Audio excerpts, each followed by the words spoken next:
1945. Mussolini tinha morrido em desgraça. Hitler havia chegado a um fim misterioso e o comunismo estava se fortalecendo como uma força política dominante.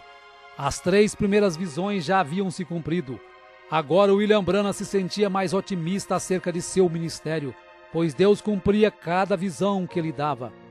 Foi neste ano que ocorreu o incidente do touro assassino e a cura da esposa do incrédulo Sr. Andrews. 1946. No dia 21 de março de 1946, Meda dá à luz ao seu primeiro filho, uma menina chamada Rebecca Branham. Nesta época, todos os ministros o criticavam pelos incidentes que haviam ocorrido na sua vida. O paradoxo de pregar a cura divina e perder tantos queridos de uma só vez, e acabavam por dizer que todos os milagres que seguiam as visões procediam de poderes demoníacos. Isto deixou William Branham muito deprimido e já estava começando a crer que tudo o que acontecia com ele era obra do inimigo.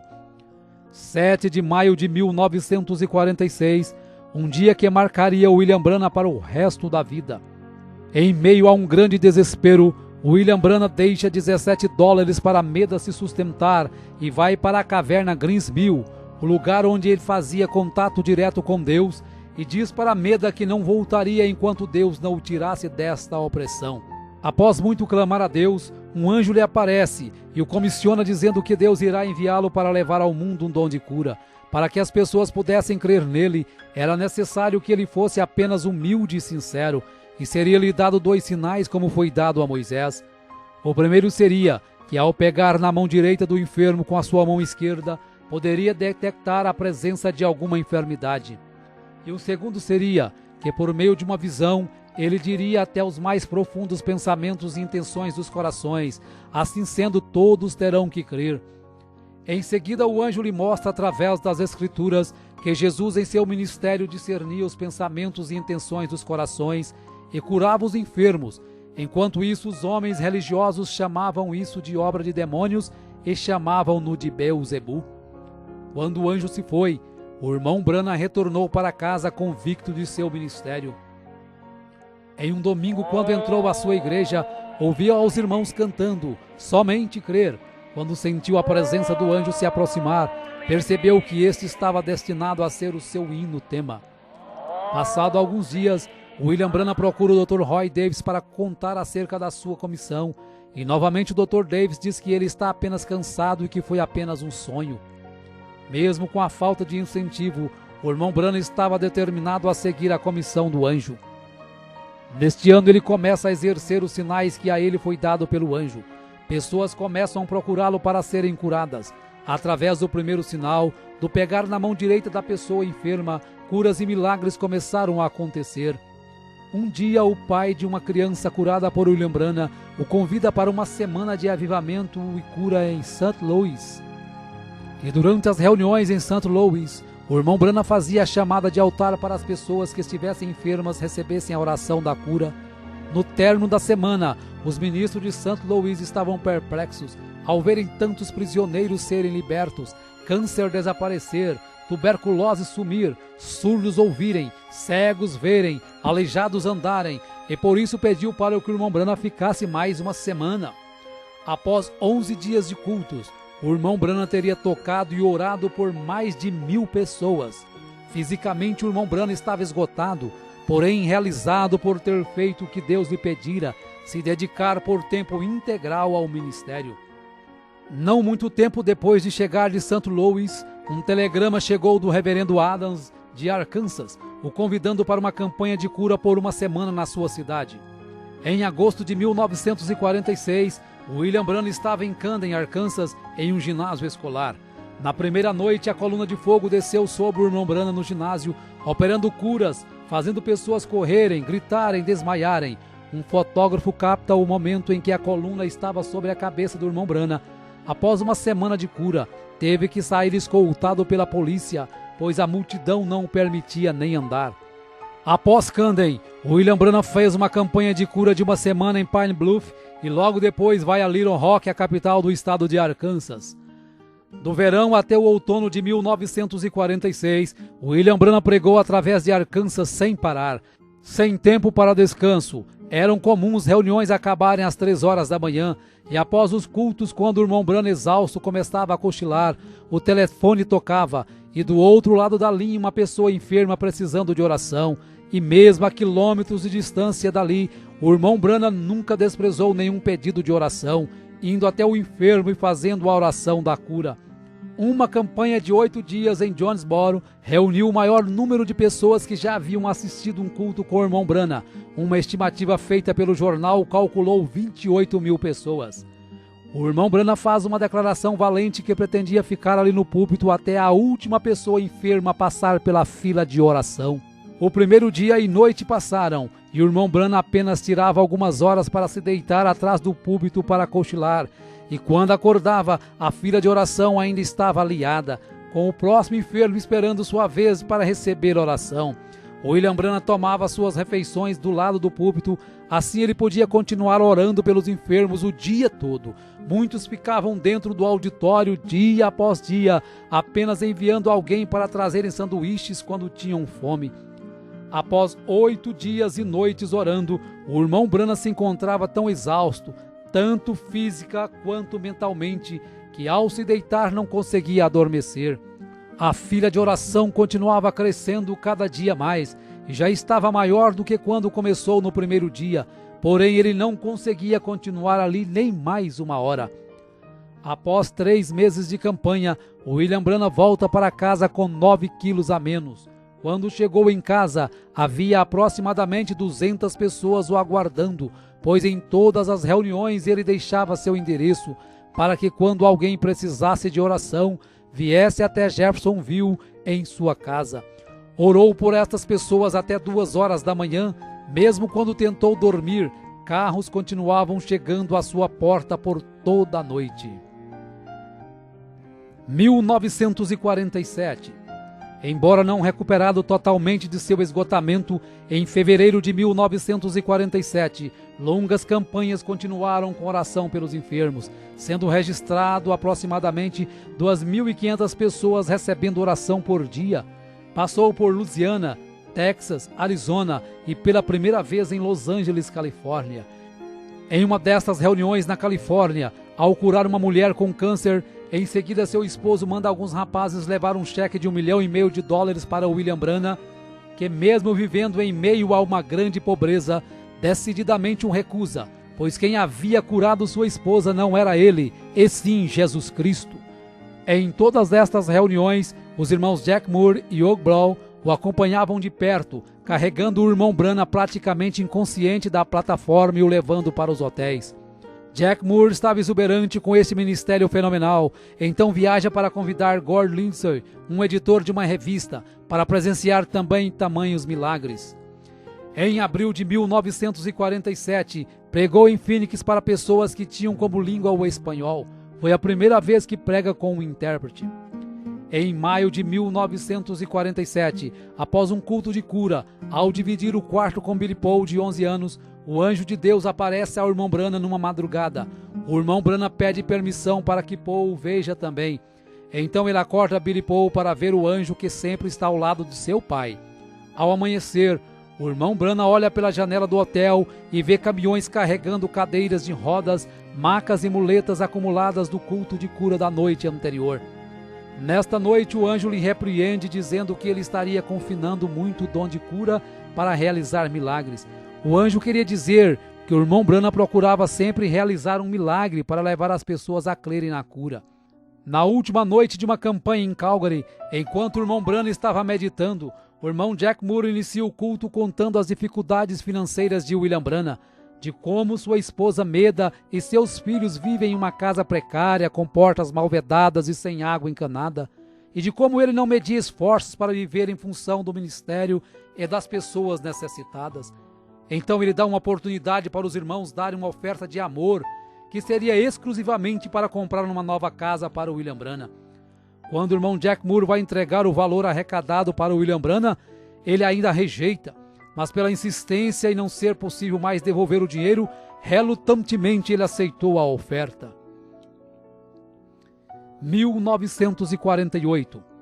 Em janeiro de 1948, quando o irmão Branham estava indo para uma campanha na Califórnia, recebe a visão de um menino sendo ressuscitado e pede para que todos anotem esta visão na página branca da Bíblia, pois não sabia quando nem onde aconteceria. Nesta campanha ele fica conhecendo Fred Bosworth, pregador de cura divina há 40 anos, agora com 71 anos de idade, e este passa a ser o coordenador de suas campanhas. Novamente, William Branham é testado por Deus através de um cheque de $25.000 que um homem que teve sua esposa curada lhe oferecera. Porém, novamente, o irmão Branham o recusa instantaneamente e o rasga na frente do doador. A saúde do irmão Branham cada dia se agravava mais. Estava com dificuldades para dormir, seu peso havia caído para 45 quilos, seus olhos afundaram, sua aparência se empalideceu e por isso desmarcou todas as campanhas que estavam marcadas naquele ano, pois os médicos diagnosticaram que ele estava com exaustão nervosa e dependia de muitos dias de repouso. Ele começou a perceber que não podia fazer como estava fazendo, com longas filas de oração até a madrugada ou virando noites. E assim como o sogro de Moisés o aconselhou a dividir as tarefas, o irmão Branham se maravilhou ao ver na revista de Gordon Lindsay que vários homens já estavam conduzindo campanhas de cura divina através dos Estados Unidos e Canadá, tais como William Freeman, Oral Roberts, Jack Coy, Tommy Osborne.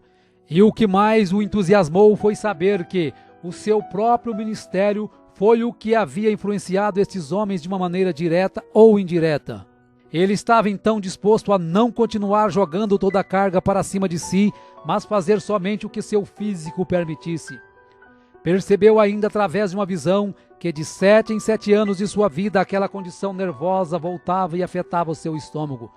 Porém, passado alguns dias, quando estava na varanda de sua casa, o anjo visita e diz que ele está curado daquela acidez no estômago.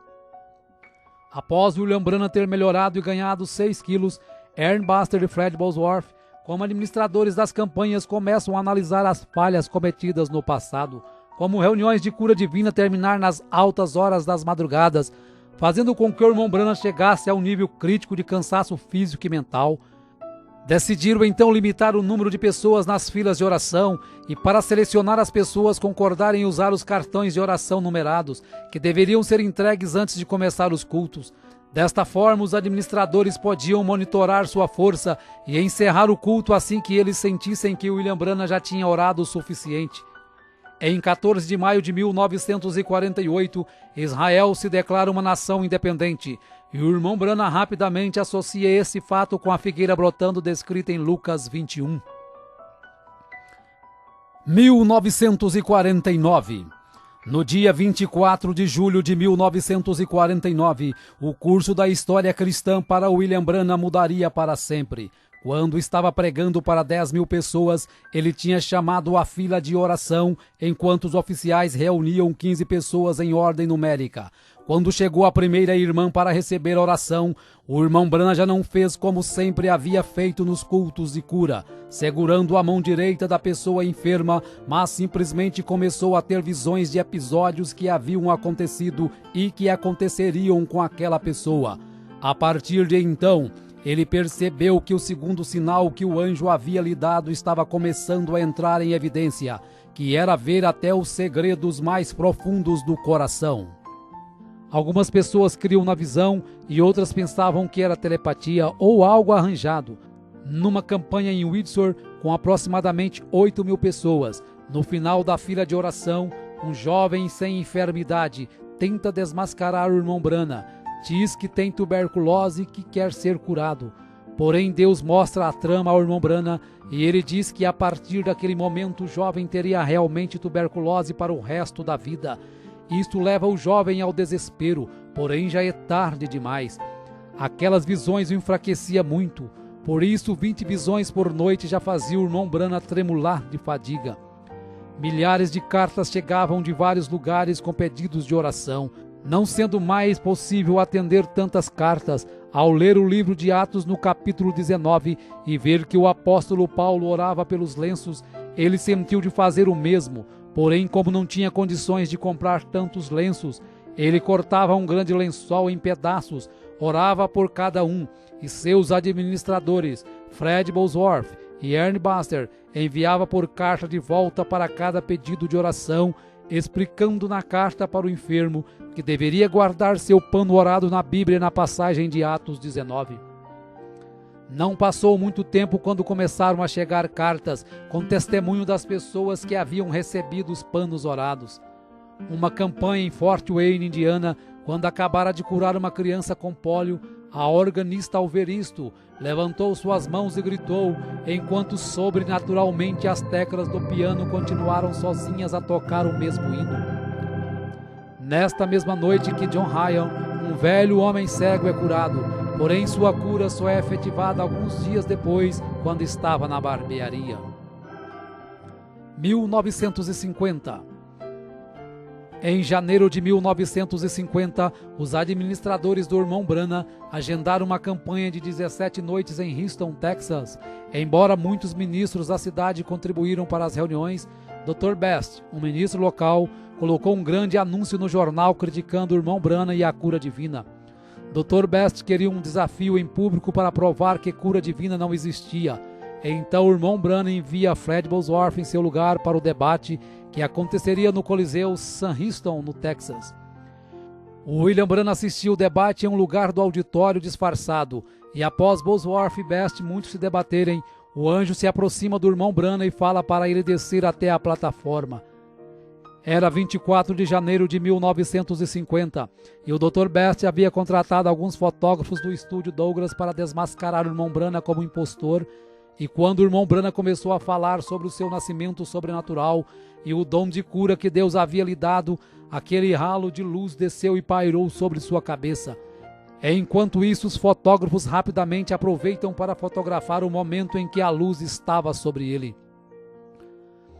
No estúdio Douglas, quando foram revelar as fotos, todas estavam queimadas, exceto uma, a que tinha o halo de luz pairando sobre a cabeça do irmão Branham. Quando levaram a foto para mostrar a William Branham, humildemente ele diz que se sente muito honrado por Jesus ter permitido ser fotografado ao seu lado. Gordon Lindsay então pede uma análise do negativo da foto e George Lacer, um agente do FBI, conclui que a foto é realmente sobrenatural, sendo posteriormente publicada em várias revistas dos Estados Unidos. Na manhã seguinte ao debate, uma carta de Durban, África do Sul, chega às mãos de William Branham, o convidando para ir orar por Florence Nightingale, que se encontrava com câncer em estado terminal, pesando 22 quilos. Porém, haviam muitas campanhas antes de poder ir à África. No dia 6 de abril de 1950, William Branham, Ernie Buster, Jack Moore, Gordon Lindsay e Howard Branham embarcam em um avião rumo a Londres, Inglaterra, para orar pelo rei George VI. Quando desembarca, fica sabendo que Florence Nightingale estava ali também, pois ela havia ficado sabendo da sua passagem em Londres. Após orar pelo rei, foi até o lugar que estava Nightingale, orou por ela e disse que quando Deus a curasse, seria o sinal de que ele deveria ir até Durban, na África do Sul. Porém, o anjo lhe avisou também que havia uma armadilha preparada para ele nesta campanha da África. Em 14 de abril de 1950, William Branham aterrissa na Finlândia para uma campanha.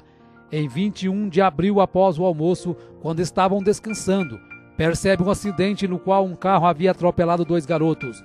Um havia morrido instantaneamente e o outro estava em coma no hospital. Após alguns minutos observando, estavam todos muito abalados, inclusive o irmão Branham. Sem perceber, algo começa a deixar o William Branham inquieto.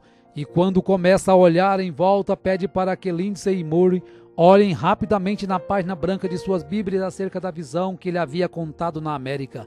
Então começam a folhear a Bíblia e lentamente leem o que eles tinham escrito 2 anos antes. Cabelo castanho, olhos castanhos, entre 8 e 10 anos de idade, pobremente vestido em roupas estrangeiras, desfigurado devido a um acidente, uma terra com pedras sobrepostas e árvores, e percebem que é exatamente a cena que havia sido descrita na América. Então o irmão Branham se sente confiante e corajosamente desafia a todos os homens e mulheres que ali estavam, dizendo: Se este garoto não viver nos próximos poucos minutos, vocês podem prender uma placa em minhas costas dizendo que eu sou um falso profeta. Se ajoelhe durante a oração, aquele pequeno garoto que outrora estava morto e desfigurado se colocava de pé em perfeito. Após alguns dias, cura também a outra criança que havia sido atropelada e estava em coma no hospital. Em seguida, a comitiva Brana vai até a Suécia, depois Noruega e retorna ao Texas. Após um mês no Texas, decide voltar para casa. Ao partir de Dallas, no Texas, fortes tempestades o obrigam a pousar em Memphis e o avião fica em terra por 18 horas, enquanto o irmão Branham sai para curar o filho de uma senhora de cor que havia passado a noite orando. Mais tarde, William Branham recebeu 2 cartas que o tocou profundamente. Uma era do Dr. Roy Davis se desculpando das críticas que havia feito no início de seu ministério. A segunda era de Florence Nightingale, que tinha sido curada em Londres. Ela estava enviando seu testemunho detalhando sua firme recuperação do câncer do estômago. Nos 6 meses que tinham se passado, o peso dela tinha subido de 22 para 70 quilos. William Branham se lembrou da oração que ele fizera dizendo que quando o Senhor curasse aquela mulher, isto seria um sinal para ir numa campanha de cura em Durban, África do Sul. 1951. No dia 19 de março de 1951, nasce sua segunda filha com a irmã Meda, seu nome é Sarah Branham.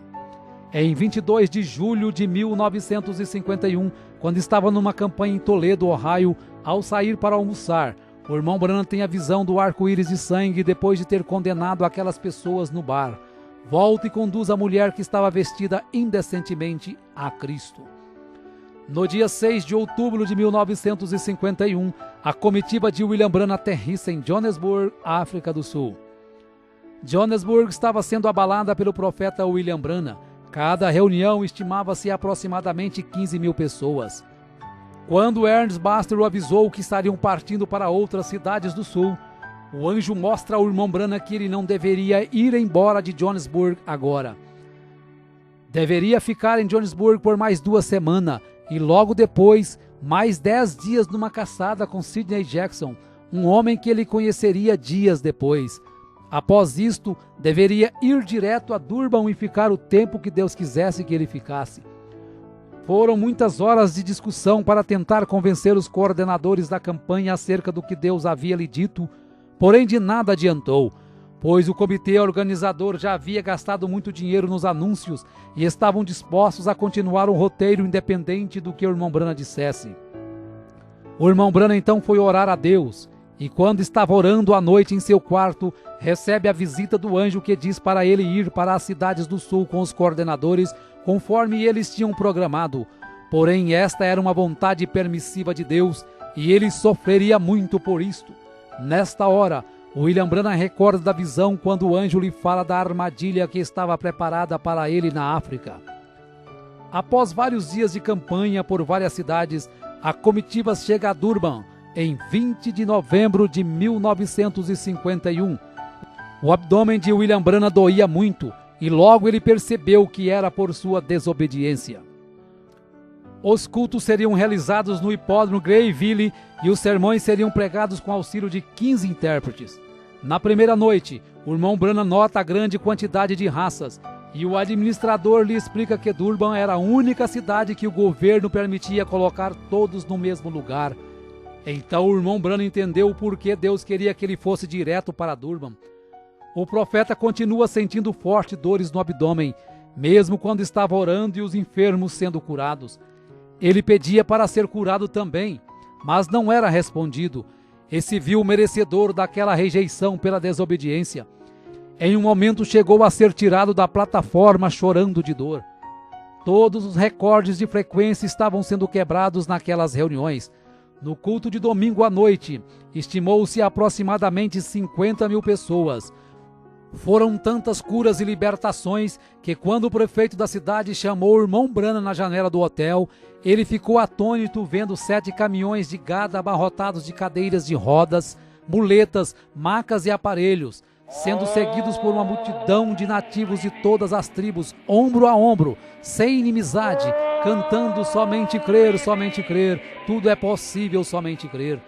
Durante 10 semanas na África, a comitiva William Branham tinha conduzido 120 cultos em 11 cidades, com a frequência de 500 mil pessoas e 10 mil pessoas sendo conduzidas a Cristo pelo batismo.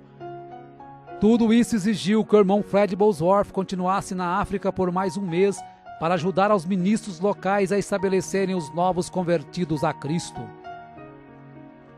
1952. O irmão Branham estava vivendo semanas em um estado miserável com muita dor. Recebe o diagnóstico de uma amebíase invasiva, que era a terceira pior enfermidade que existia. No final de fevereiro de 1952, ele retorna ao médico, que diz que o seu estado está cada vez pior e que se as amebas caírem em sua circulação sanguínea e chegar ao seu cérebro ou seu coração, ele viveria apenas mais 10 horas. Às 3 horas da manhã, o anjo acorda e lhe diz que ele está curado daquelas amebas, pois o preço da vontade permissiva já havia sido pago. O irmão Branham retorna às suas campanhas em 13 de julho de 1952, com 8 dias de cultos em Hammond, Indiana. Em agosto inicia a campanha em Battle Creek, Michigan. Durante esta campanha, o anjo do Senhor se aproxima de William Branham e diz: encerre as reuniões em Battle Creek e vira a Minneapolis imediatamente. Mais uma vez o irmão Branham teria que sair de um compromisso para cumprir a vontade perfeita de Deus.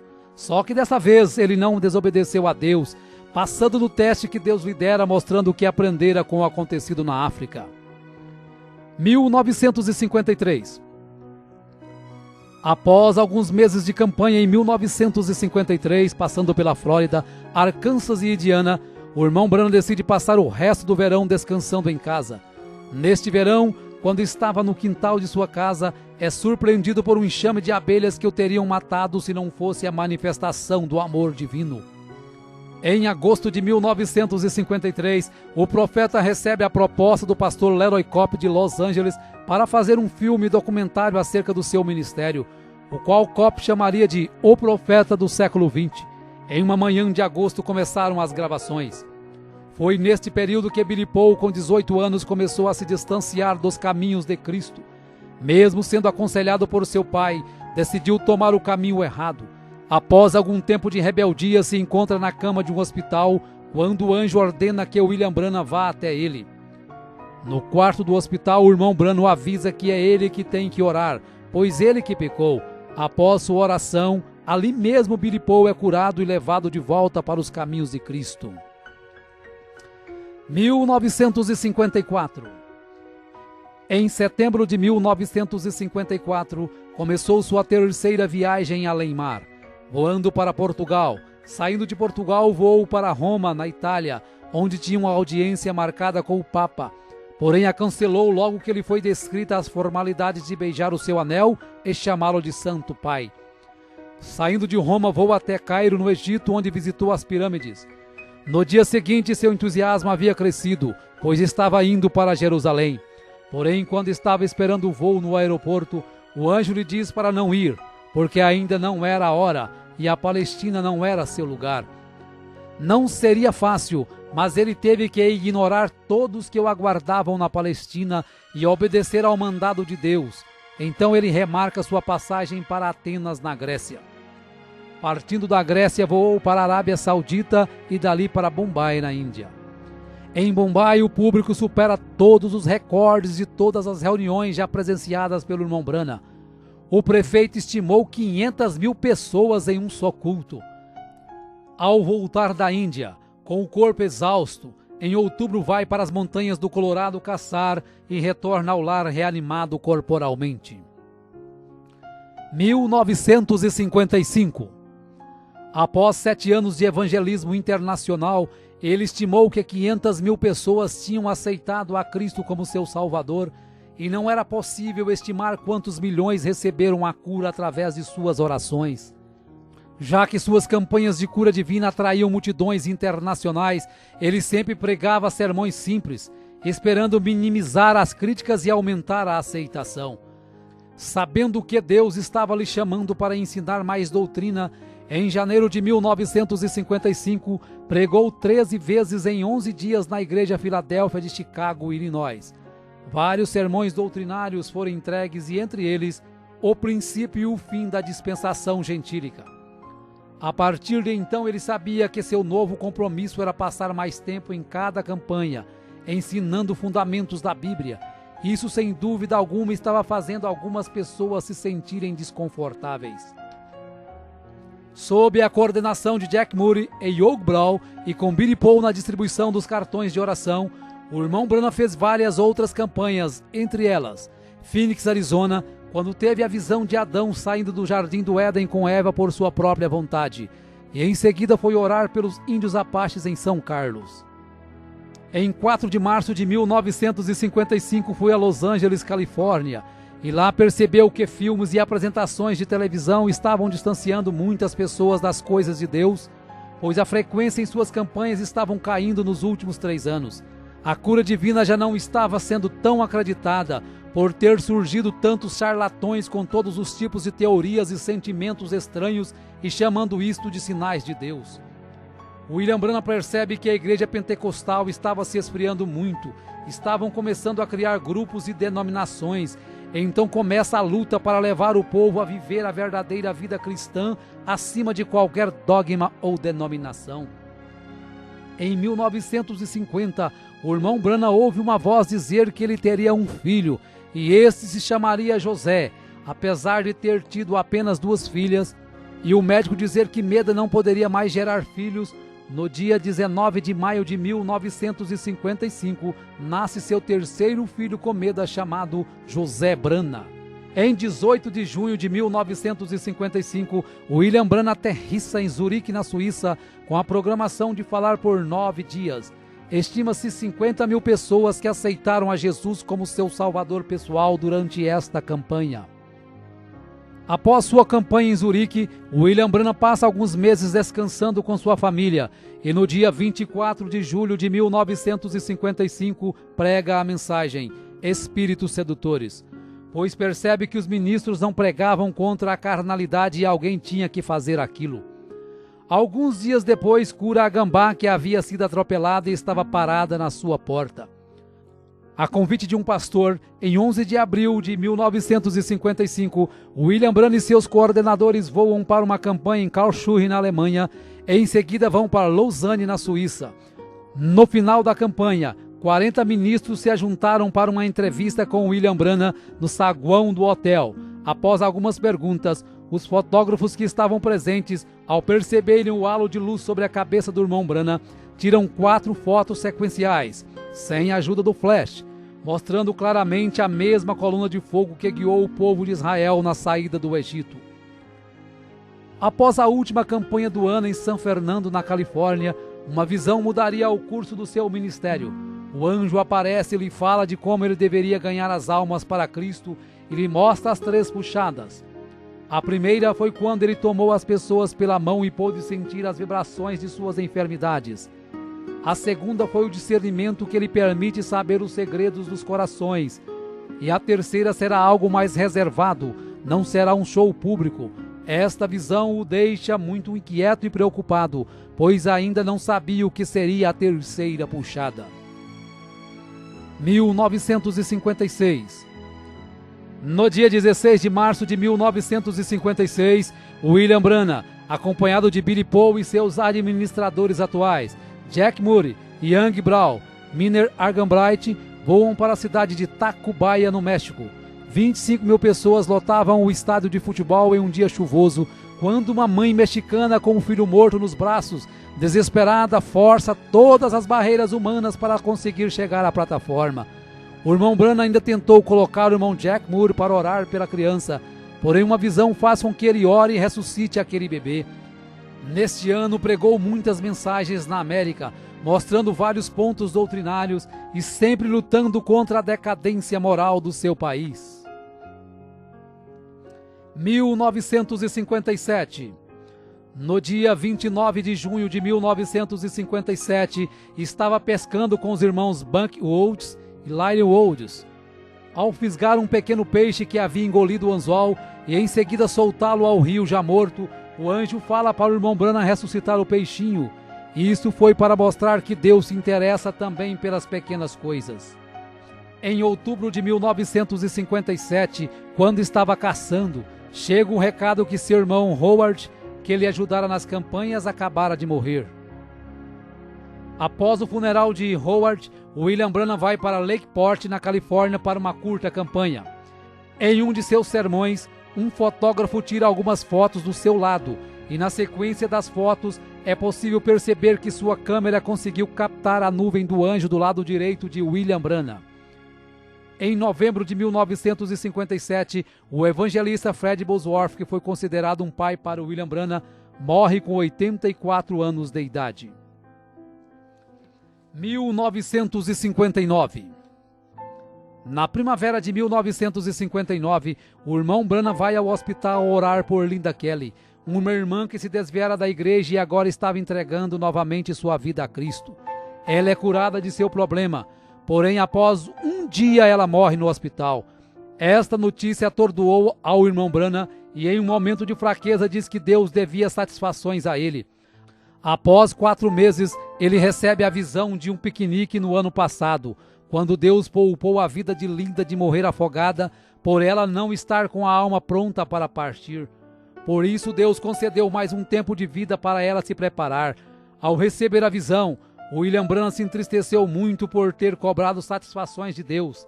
Então vai até a casa da mãe da moça e conta a visão, explicando que havia chegado a hora para Linda partir.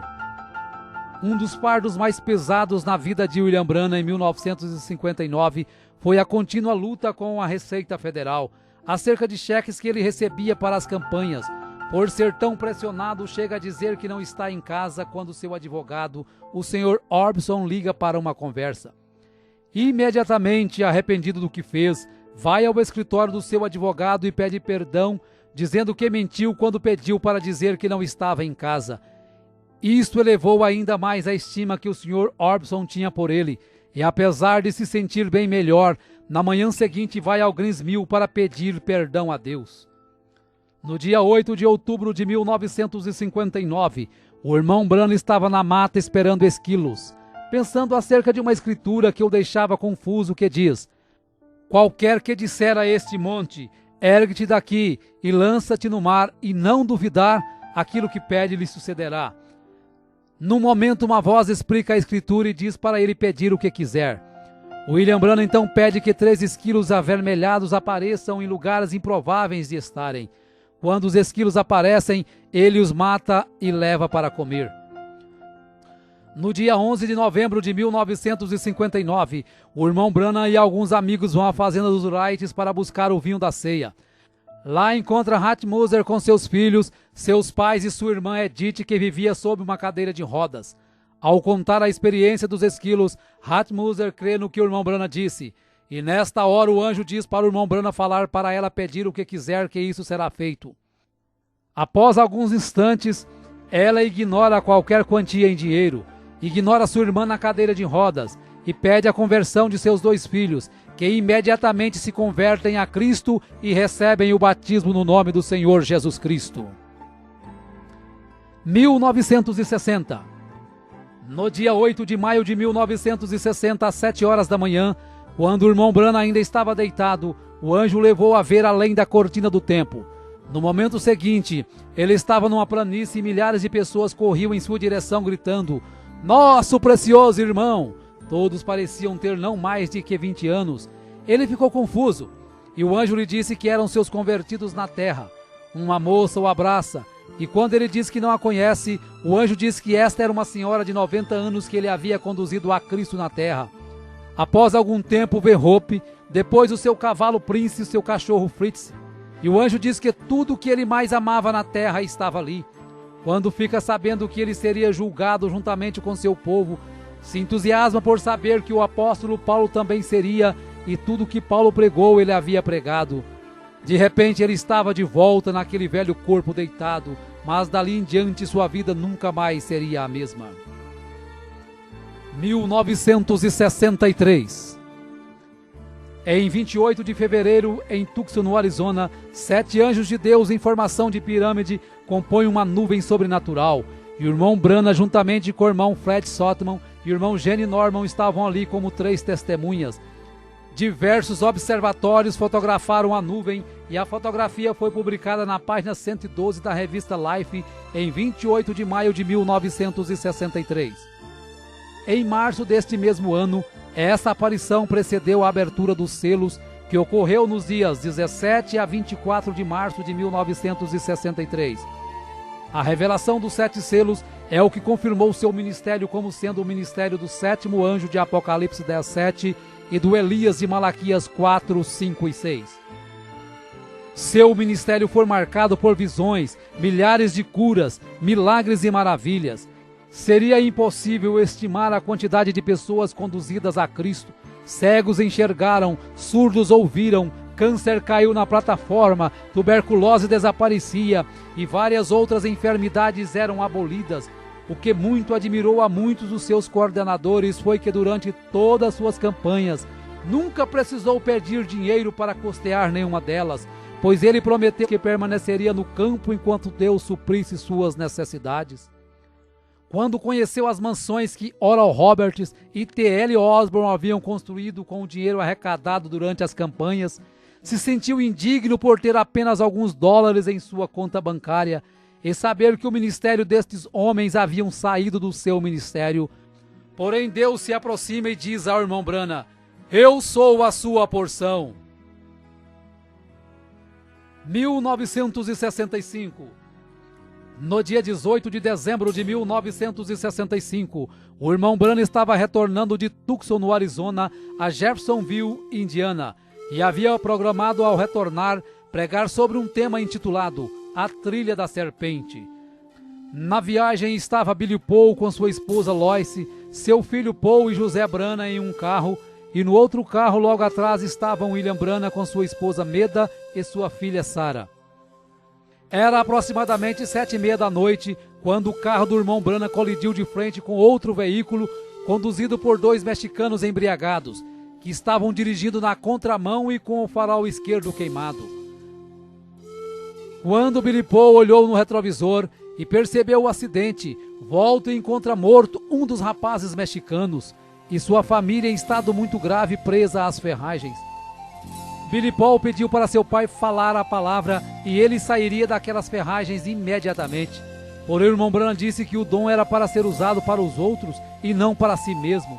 Tanto que, ao saber que Meda estava morta, colocou a mão sobre ela e a ressuscitou ali mesmo no local.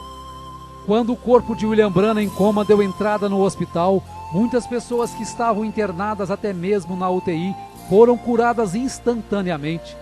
Apesar de todos os esforços, o irmão Branham veio a falecer no hospital 6 dias depois do acidente.